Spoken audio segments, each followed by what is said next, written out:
We begin this week with another major oil price hike starting Tuesday 6 a.m. Diesel will cost 6 pesos and 55 centavos more than its current value of 70 to 75 pesos. Latest data from the Department of Energy show year-to-date adjustments stand at 30 pesos per liter for diesel. Gasoline, meanwhile, is set to go up by 2 pesos and 70 centavos from its current price of 73 to 81 pesos per liter. This year alone, gasoline has had a net increase of 23 pesos per liter. Finally, kerosene will see an increase of 5 pesos 45 centavos from its current price of 77 to 83 pesos. The product has seen a 27 peso hike per liter this year. A lot of factors continue to push the price of oil, and among them is the European Union's ban on Russian oil imports. Time for today's biggest headlines. I'm Gretchen Ho. I'm Robbie Alampa. You're watching The Big Story. Heads up, motorists and commuters alike, another major oil price hike will come your way Tuesday. Despite taking a toll on public transport, the LTFRB is not yet considering a fare increase. Gerard De La Peña with the big story. Cars have started to line up at gas stations as another oil price hike will be implemented starting Tuesday. Diesel prices will increase by 6 pesos and 55 centavos per liter, while gasoline will be pricier by 2 pesos and 70 centavos per liter. Prices of kerosene, meanwhile, will be up by 5 pesos and 45 cents per liter. The Energy Department says the big-time oil price hike is due to the increased demand in countries located at the Northern Hemisphere. Other factors include the more relaxed quarantine restrictions in China, as well as Europe's ban on oil imports from Russia.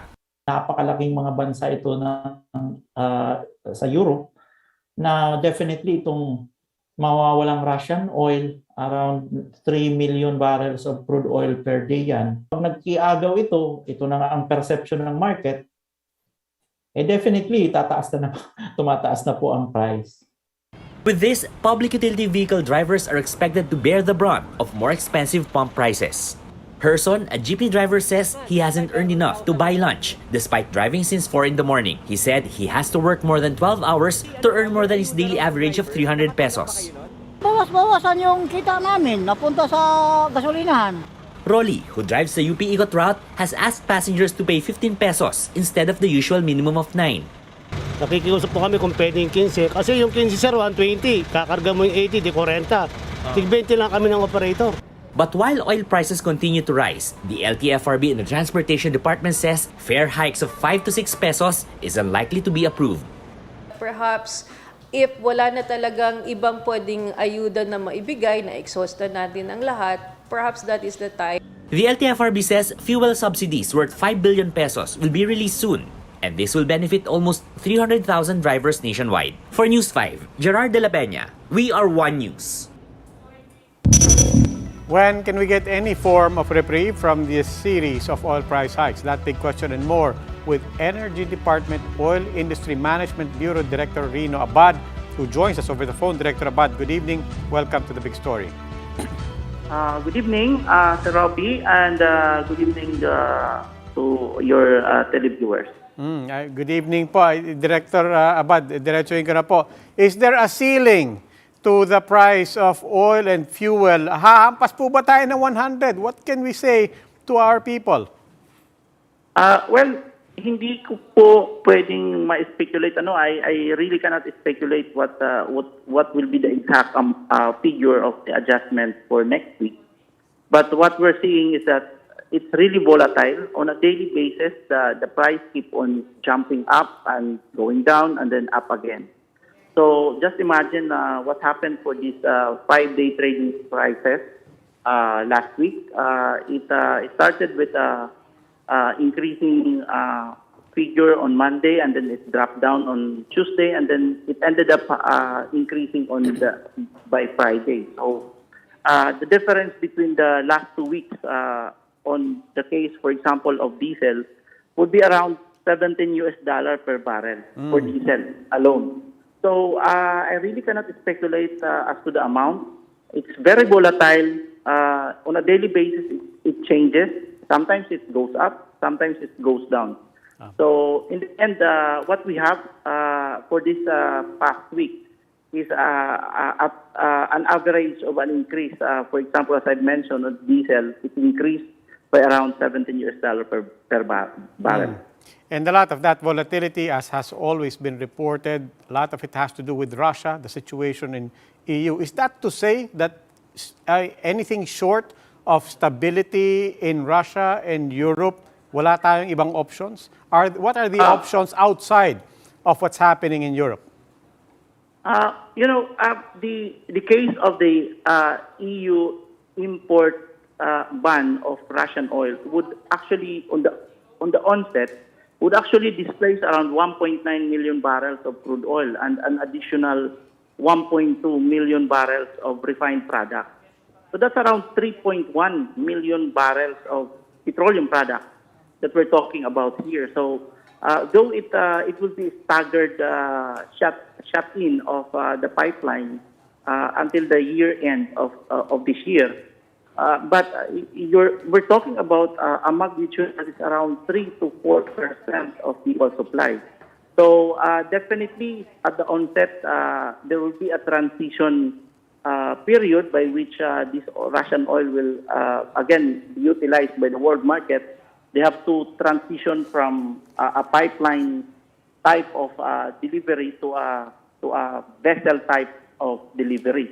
But again, the effect would be for these EU member countries to source this fuel from alternative sources, and most definitely they will go for Middle East, they will go for South America, by which again other countries traditionally getting these petroleum products from these sources will now in competition with these EU member countries. So it actually boils down to the pressure now in supply vis-a-vis the increase in price. Whatever the root cause po, the incoming administration will be inheriting a lot of crises. Of course, the fuel price problems are translating to food prices as well. But let's keep it to commuting, transport, and so on. Tumataas ang presyo for consumers and commuters. At the same time, now drivers and operators are putting the pressure on government to raise the prices of their fares as well. Ano pong game plan na pwede nating maibigay at maipamana rin sa incoming administration? Well, ang sitwasyon, Sir Roby, the situation of where the pass-on cost will go. Basically, we have very limited choices. Either we pass it on to the consumers, or the government would have to step in and provide subsidy for it. So at the latter part would be also limited in terms of the budget, because we have, of course, the Appropriations Act, and we have a budget there for Pantawid Pasada of around 2.5 billion. We have a fuel discount for the Department of Agriculture for around 500 million. Well, the incoming administration will have to think of, adding up probably additional budget for these two. Well, at the same time, they may consider increasing the coverage. In other words, going towards other departments, covering other sectors. So, but then again, the bottom line is the government has to look for the funds to provide the necessary subsidy for this plan. Okay. Other than that, we really have to go on moving towards looking at the reality that any excess of those increases that will not be covered by subsidy will be passed on ultimately to the consumer. Sige po. Okay, Director Abad, maraming salamat po. That was Energy Department Oil Industry Management Bureau Director Rino Abad. As petroleum products get more expensive week on week, the cost of food items are also inching higher. But the Department of Agrarian Reform still sees the possibility of cheaper rice at 20 pesos a kilo, as promised by the incoming president. Rich, how do they plan to make that reality? Well, Robbie, quite a bullish projection here from the DA, penciling that to happen by the first quarter of next year. The DA is banking on the initiative they now call Programang Benteng Bigas sa Mamamayan. So this is how it works. Small farm lots will be consolidated to form mega farms in the hopes of increasing production. They want to start off with 150,000 hectares of land with an initial funding of 12 billion pesos. But even before that happens, the DA, as early as now, is warning of a possible price hike in rice. They see the cost per kilo of the staple increasing by 4 to 6 pesos by year end. This is due to higher production costs as well as fertilizer and petroleum products. 4 to 6 na yan, assuming na walang export ban. Pero kung nag-export ban sila at nagkaroon ng greater demand sa rice dahil pag-ship ng other wheat-eating countries sa bigas, talagang hindi natin masasabi kung saan naaabot. These are the other big stories tonight. Mount Bulusan's volcanic activity might have weakened, but state volcanologists are still on the lookout for possible eruptions. Partido Federal ng Pilipinas of President-elect Ferdinand Marcos Jr. meets the cap of its election expenditures, declaring a 272 million peso spending in the 2022 elections. But the President-elect has yet to declare his own expenditures. And a show cause order has been issued by the Land Transportation Office against the motorist caught running over a security guard in Mandaluyong. These big stories after the break.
Still watching the big story. I'm Robbie Alampay. And I'm Gretchen Ho.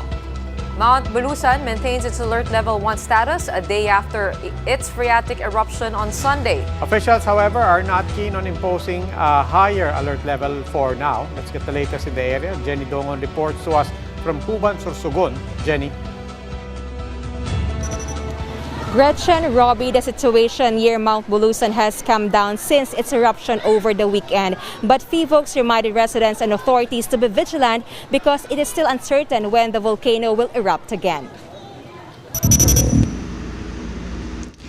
Bulusan volcano spewed a kilometer-high plume of ash and steam on Sunday. Ash fell in several villages in Sorsogon, causing problems among motorists.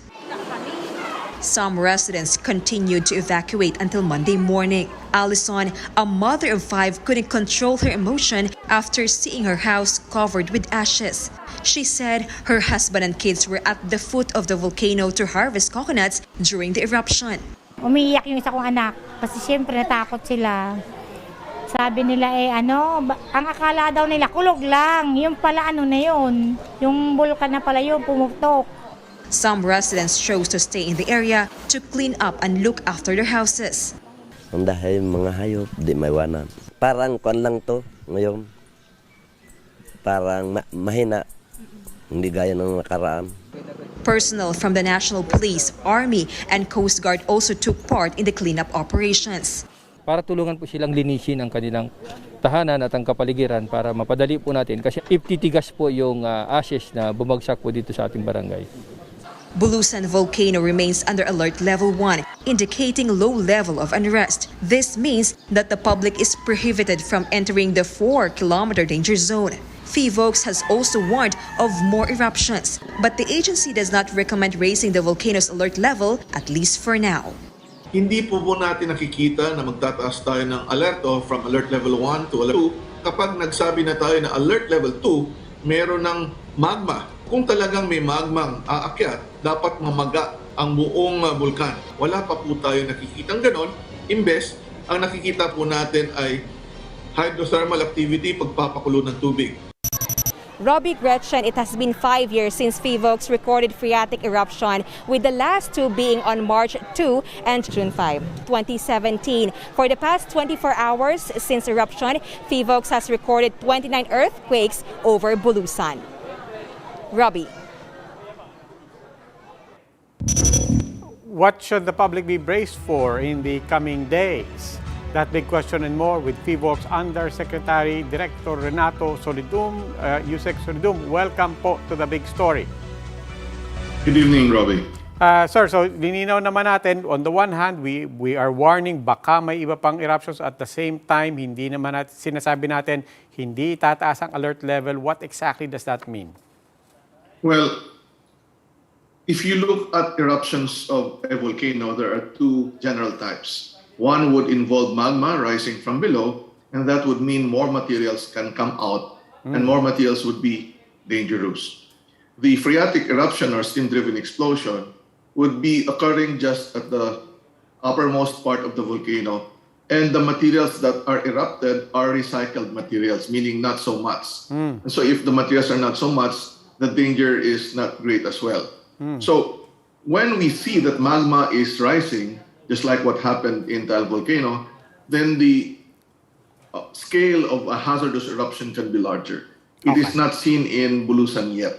However, because people are close to the volcano, it is important that we remind them not to enter the 4-kilometer radius permanent danger zone, because small explosions can affect people if they're in that zone.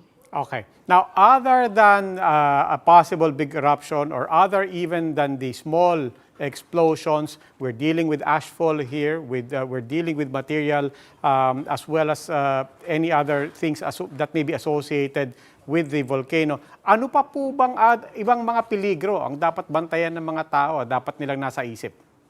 Maliban sa pagbagsak ng abo, ito pong posibilidad na magkaroon ng baha na may maraming buhangin o di kaya ay lahat. Once we see that there would be heavy rains on the slopes of Bulusan, kung saan po nagkaroon ng mas maraming pagbagsak ng abo, there can be possibility of lahar. So dapat mag-iingat po ang mga kababayan natin na nasa gilid ng mga ilog. Okay, Director Solidum. Sir, maraming salamat po. Maraming salamat din. At si PHIVOLCS Undersecretary Renato Solidum.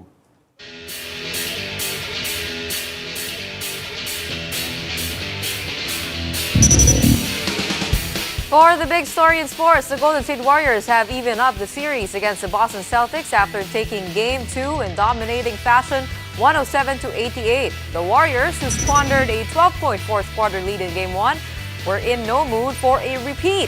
Come the third quarter, the Dubs put on a scoring onslaught to grab a 23-point lead and later tie the best-of-7 series at 1-1. Stephen Curry led the Warriors, finishing with 29 points, and Game 3 is set on Thursday at Boston's home court.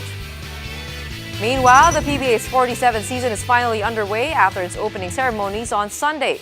Prior to opening the Philippine Cup, the league held its awarding ceremony for the 46th season, where Barangay Ginebra's Scotty Thompson was hailed this season's most valuable player.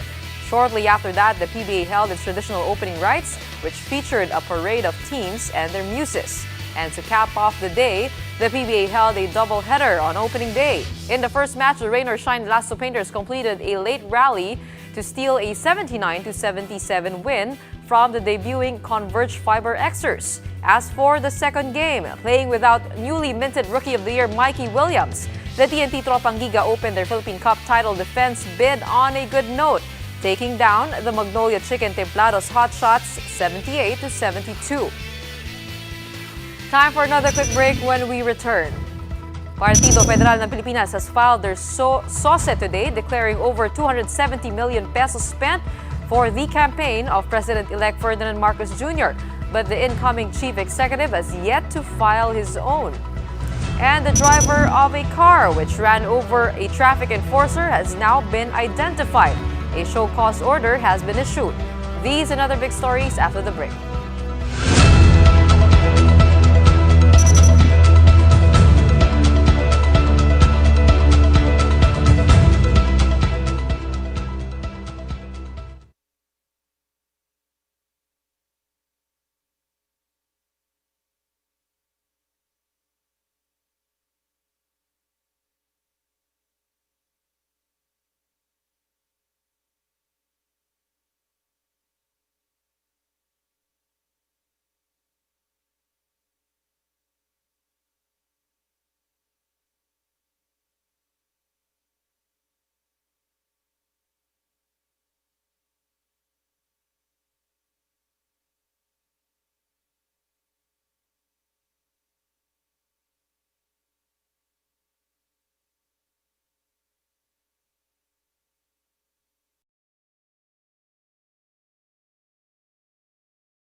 Watching The Big Story. I'm Robbie Alampay. And I'm Gretchen Ho.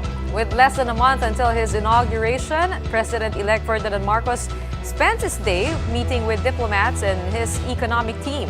Meanwhile, his party, Partido Federal, has declared more than 270 million pesos in campaign spending for Marcos Jr. Mobile journalist Julie Baiza has this report.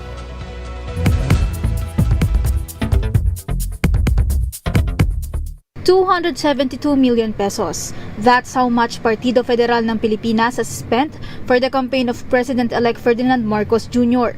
The party filed a statement of contributions and expenditures or SOSE before the COMELEC on Monday. PFP General Counsel George Briones emphasized that this is still well below the maximum expenditure limit of 337 million pesos. Marcos Jr. himself, though, has yet to file his SOSE. We have no information on the President-elect. After all, we still have 2 days to go. So it's early. Meanwhile, it was another busy day for Marcos Jr. as he met with several diplomats from Brunei, Italy, and ASEAN member countries. COVID response and infrastructure projects were among the topics discussed with Italian Ambassador Marco Clemente. They talked about possible cooperation in infrastructure projects. Oh, by the way, they also talked about COVID responses and opening up the economy. And finally, on person-to-person cooperation, they talked about the ambassador noted his appreciation of the Filipino community in Italy. Angeles also said that Clemente mentioned the possibility of getting the Inter Milan Football Club involved with inter-campus projects to benefit children in need and to promote the sport in the country. Weeks ahead of his inauguration, Marcos Jr. also met with his economic team at his headquarters. The team was led by incoming Budget Secretary Benjamin Jokno. During the meeting, Marcos Jr. outlined his priorities and issued his marching orders, which were mostly about pandemic recovery. Mobile journalist Julie Baiza, We Are One News. A security guard was left injured after a hit-and-run incident in Mandaluyong on Sunday. With authorities identifying the suspect, the Land Transportation Office has issued a show-cause order. Mon Guaves with the report. This dashcam video shows a security guard directing traffic along the intersection of Julia Vargas Avenue and St. Francis Street in Mandaluyong around 4 p.m. yesterday. He was motioning at a white SUV to stop, but instead of complying, the driver hit the guard and ran over the officer without stopping to help. Fortunately, the victim was still able to stand after the incident. The victim, 31-year-old Christian Floralde, is still in the ICU. He's now experiencing labored breathing and pain in the chest and stomach after being run over. His security agency is still in disbelief over what happened. I can't find any reasonable word na pwede niyang banggitin tungkol sa nangyari niyan.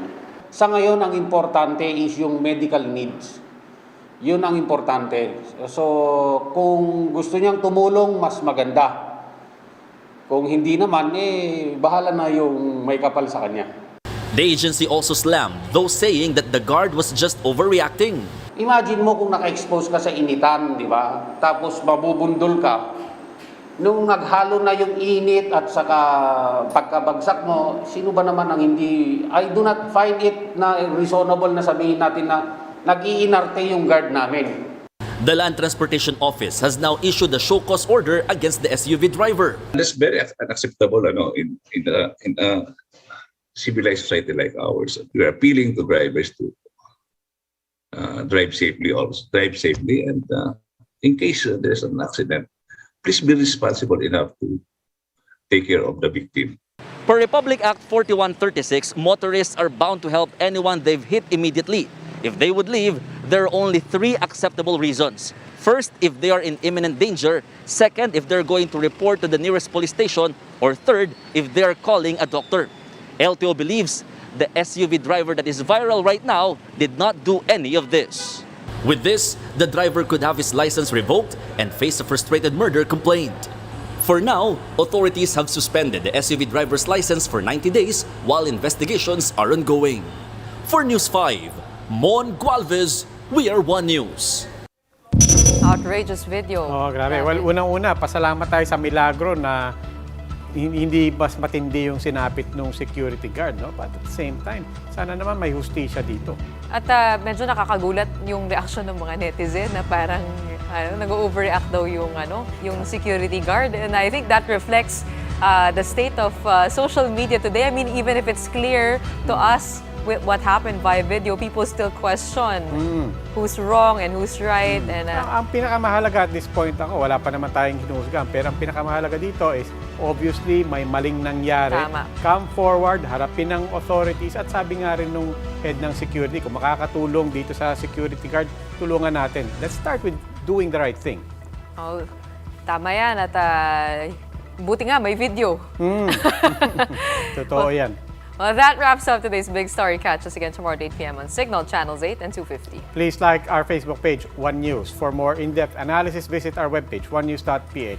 Mask on. Wash hands. And get vaccinated, Philippines. I'm Robbie Alampay. I'm Gretchen Ho. We are One News. Have a good evening.